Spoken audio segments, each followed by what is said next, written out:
么多小朋友，他们在干嘛呢？好期待呀！原来是在参加演讲比赛呀！每个小朋友都好棒啊！自信大方，声音洪亮，这表现力也太好了吧！看得我都想给他们鼓掌了，真是活力满满的一天呢！为这些优秀的小朋友们点赞。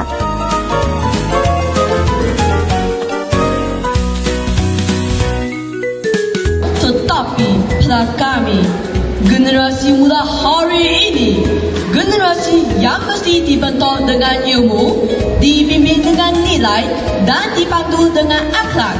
Inilah yang kita panggil generasi muda ni.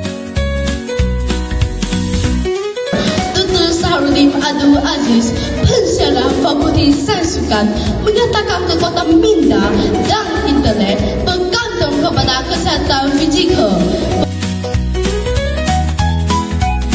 Dengan jadual, kita tahu pukul berapa kita belajar, bermain dan berehat. Contohnya, selepas sekolah, kita boleh membuat kerja rumah dahulu selama 1 jam. Selepas itu, barulah bermain.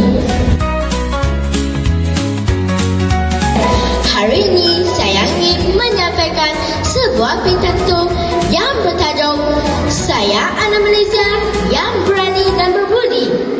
Rakan-rakan sekalian, apakah maksud berani? Berani ialah mempunyai kekuatan hati untuk melakukan perkara yang betul. Sejarah menyaksikan bahasa Melayu telah lama menjadi lingua franca di Kepulauan Melayu, khususnya semasa era Kesultanan Melaka.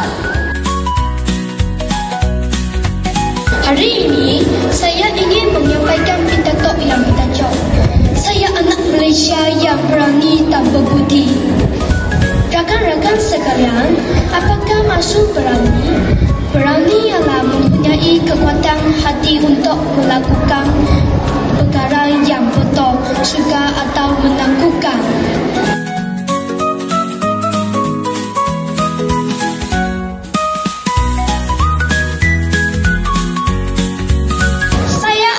Malaysia yang berani dan berbudi. Saya anak Malaysia yang berani dan berbudi. Rakan-rakan sekalian, anak Malaysia bukan sahaja perlu berani, tetapi juga berbudi.